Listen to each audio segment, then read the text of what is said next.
Buenas tardes, somos el grupo 4, integrado por José Santos Reyes, Servando Evaristo Escoto, Oscar Rolando Cáliz, Daisy Landa, Natalie Mejía Ávila, Nimia Cortés Varela, y vamos a exponer sobre el tema contratos y obligaciones en el contexto del derecho civil. ¿Qué es un contrato? Un contrato es un acuerdo en el que las partes se comprometen a dar o hacer o no hacer algo. Es decir, que los contratos son la base de muchas interacciones comerciales y personales, y para que sean válidos deben cumplir ciertos requisitos establecidos por la ley. Tipos de contratos: unilateral u bilateral. Una o ambas partes asumen obligaciones. Unilateral, un ejemplo puede ser una promesa de recompensa, donde solo la persona que hace la promesa tiene la obligación de cumplir si alguien realiza la acción indicada. Y bilateral, un contrato de compraventa, donde una parte entrega un producto y la otra paga por él. Puede ser otro tipo de contrato gratuito u oneroso, que beneficia a una parte o a ambas. Un gratuito puede ser una donación. U oneroso, un arrendamiento, donde una parte recibe el uso de un bien y la otra el pago por ello. Principal o accesorio, independiente o dependiente de otro contrato. Un principal es un contrato de trabajo. Un accesorio podría ser una fianza que se basa en la existencia de un contrato de préstamo. Real, solemne, consensual. Va a ser según la entrega, formalidades o consentimientos reales. Podría ser un préstamo de dinero que se cumple cuando el dinero es entregado. Solemne, una escritura pública para la compra de una propiedad. Consensual, un contrato verbal para prestar un servicio. La ejecución de los contratos debe llevarse a cabo con honestidad y respeto por lo acordado y la naturaleza de las obligaciones establecidas. Tenemos la ejecución y validez de los contratos. Debe realizarse de buena fe, respetando acuerdos y la naturaleza de las obligaciones. Requisitos de validez. Tenemos el consentimiento.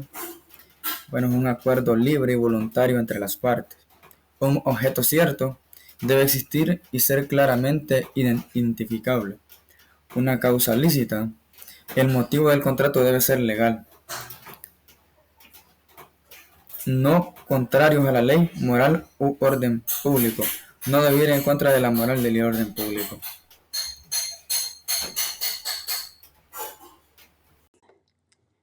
El consentimiento en los contratos es uno de los elementos fundamentales en la formación de los contratos, ya que es el acuerdo de voluntades entre las partes que manifiestan sus intenciones de obligarse mutuamente. El consentimiento debe cumplir con ciertas condiciones para que un contrato sea válido y eficaz. La expresión del consentimiento en los contratos se expresa a través de la oferta y la aceptación. ¿Qué es la oferta? La oferta es la manifestación de voluntad de una de las partes en el cual se establece una propuesta clara, precisa y definitiva para celebrar un contrato. ¿Qué es la aceptación? Es la conformidad de la otra parte con los términos propuestos en la oferta. La aceptación debe ser expresa y debe coincidir con los términos de la oferta. Para que el consentimiento sea considerado válido, eh, se perfecciona cuando ambas partes están de acuerdo sobre el objeto y condiciones del contrato, creando así un vínculo jurídico. Los requisitos para el consentimiento. Para que este sea válido, es necesario que las partes sean personas legalmente capaces, lo cual implica la capacidad de ejercicio. Las partes deben de tener capacidad legal para ejercer sus derechos y asumir obligaciones. Generalmente esto se refiere a personas que son mayores de edad y que no están bajo ninguna restricción legal que limita su capacidad de obrar. La ausencia de incapacidades no debe estar bajo la influencia de condiciones que pueden limitar su libre albedrío, como ser menores de edad, personas con enfermedades mentales o bajo interdicción judicial. Las causas de invalidez del consentimiento en un contrato puede ser declarado inválido en los siguientes casos. Cuando ocurre error, es cuando una de las partes se encuentra en una falsa creencia respecto a un hecho esencial del contrato. El error puede ser hecho de o de derecho y de ser fundamental para que se afecte la validez del consentimiento. La violencia se refiere a la utilización de fuerza física o coacción para obligar a una persona a celebrar un contrato contra su voluntad. La violencia debe ser suficiente para inducir un temor razonable de sufrir un daño grave. La intimidación ocurre cuando se amenaza a una persona con causar un mal grave o inminente a su persona, a su familia o sus bienes, con el objeto de forzarla a aceptar los términos del contrato. El dolo se da cuando una de las partes utiliza engaños o artimañas para inducir a otra parte a otorgar su consentimiento en condiciones desfavorables. El dolo debe determinarse en, en la decisión de la parte engañada para que se considere como causa de invalidez.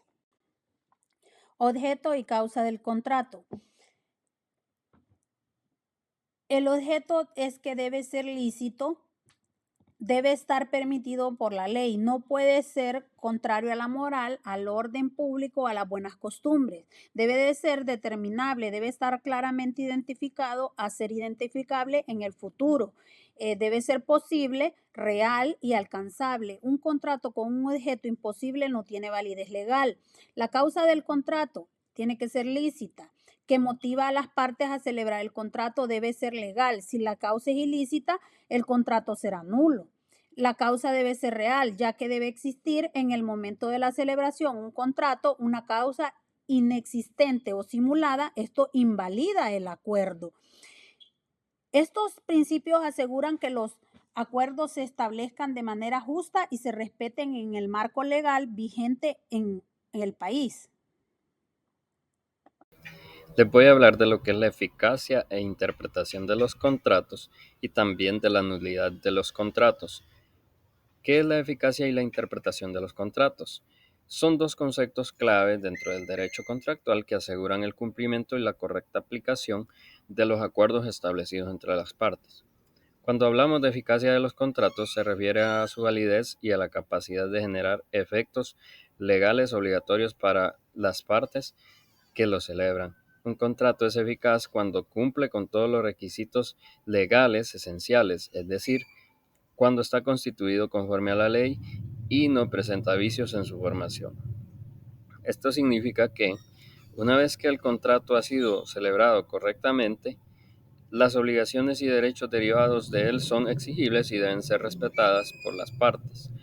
Por ejemplo, si dos personas celebran un contrato de seguro, en el cual una de las partes paga una prima y la otra se compromete a indemnizar en caso de que ocurra un siniestro, el contrato será eficaz desde el momento en que cumpla con los requisitos legales, es decir, voluntad de las partes, sujeto lícito, consentimiento, etcétera, etcétera. Y la interpretación de los contratos se refiere a cómo se deben leer y entender sus cláusulas para resolver cualquier duda o ambigüedad sobre el significado de sus términos. El objetivo de la interpretación es reflejar la intención verdadera de las partes al momento de la celebración del contrato y asegurar que los derechos y obligaciones establecidos se respeten conforme a lo pactado.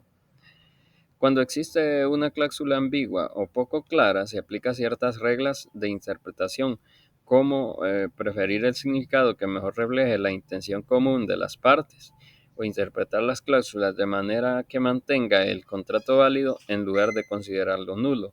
Si una de las cláusulas es oscura, generalmente se interpreta en contra de la parte que la propuso, ¿verdad? Por ejemplo, si en un contrato de seguro no está claramente especificado cuándo comienza la cobertura, el tribunal, al interpretar el contrato, deberá tomar en cuenta la intención de las partes, los usos del comercio y cualquier evidencia adicional para aclarar el alcance de esa cláusula.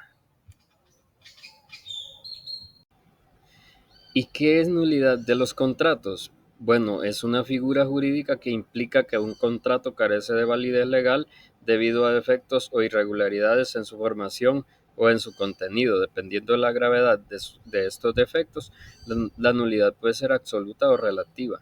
Nulidad absoluta ocurre cuando un contrato carece de requisitos esenciales que la ley establece para su existencia y validez. Estos contratos son considerados nulos desde su origen y como si nunca hubieran existido y no pueden ser convalidados ni subsanados por las partes. Generalmente se aplica cuando el contrato contraviene normas de orden público, la moral o cuando falta un requisito fundamental como la capacidad de una de las partes o el objeto del contrato. Un ejemplo claro podría ser que un contrato celebrado por un menor de edad sin representación legal es nulo de forma absoluta, ya que el menor no tiene capacidad para celebrar contratos. Igualmente, un contrato cuyo objeto sea ilegal, como el tráfico de drogas, será nulo de pleno derecho. Y nulidad relativa, pues, que también es llamada como anulabilidad, se refiere a contratos que tienen defectos menores o irregularidades que pueden ser subsanadas o ratificadas eh, por las partes. Estos defectos no afectan el contrato en su totalidad, sino que lo hacen susceptible de ser impugnado por una de las partes, generalmente la que ha sido afectada por el vicio, ¿verdad? A diferencia de la nulidad absoluta, los contratos con nulidad relativa pueden convalidarse si las partes eh, corrigen los defectos, ya sea mediante ratificación expresa o implícita, ¿verdad? Por ejemplo, un contrato celebrado por una persona que está bajo presión o coacción puede ser anulado a solicitud de esa persona. Sin embargo, si la persona decide ratificar el contrato, una vez que la coacción desaparece, el contrato vuelve a ser válido. Las obligaciones.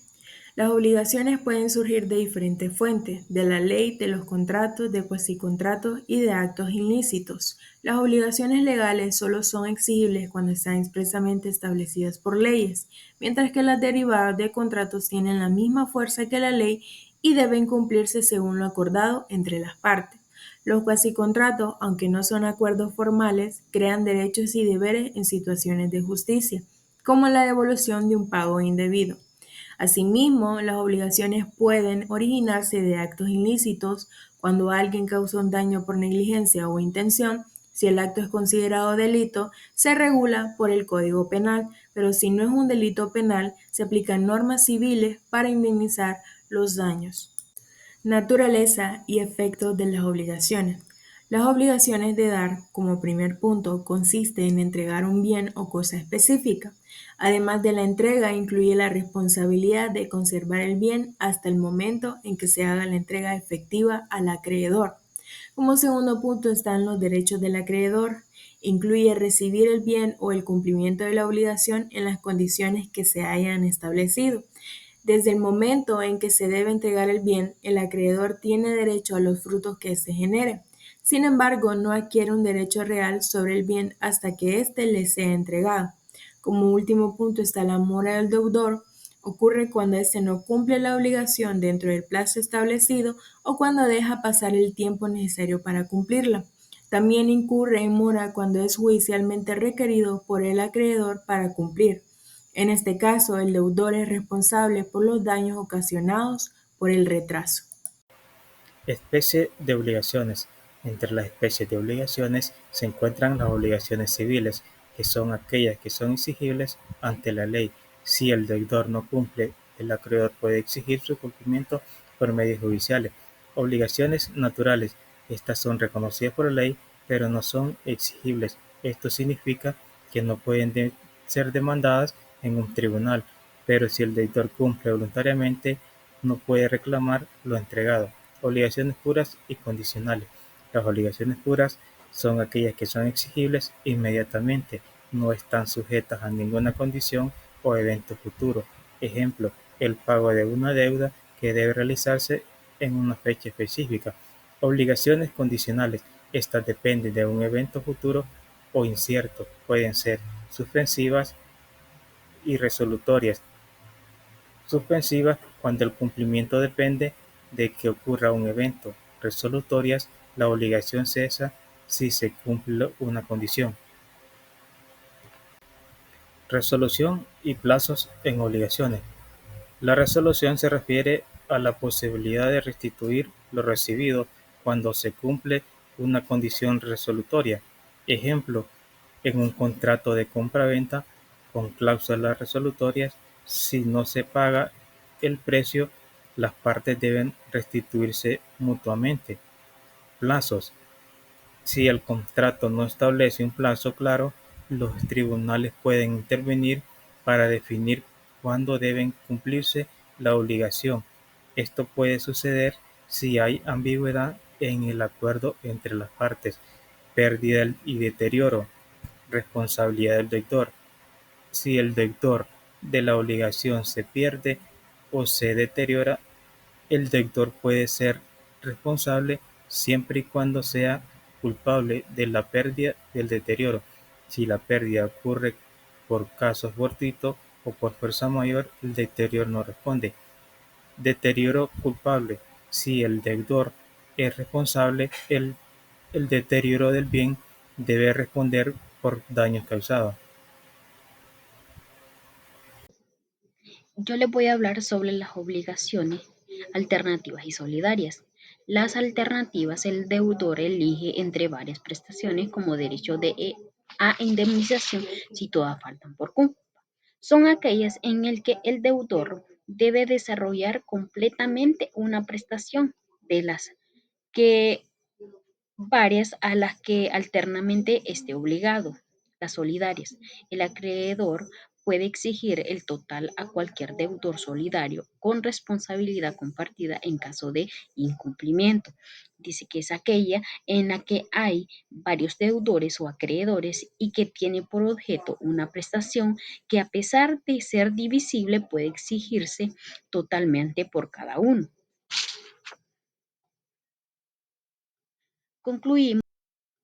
Concluimos que los contratos y las obligaciones están reguladas para garantizar claridad, buena fe y cumplimiento.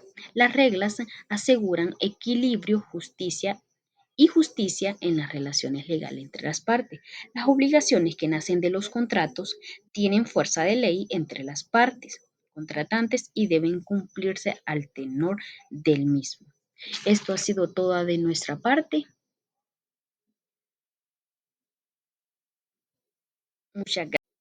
Muchas gracias.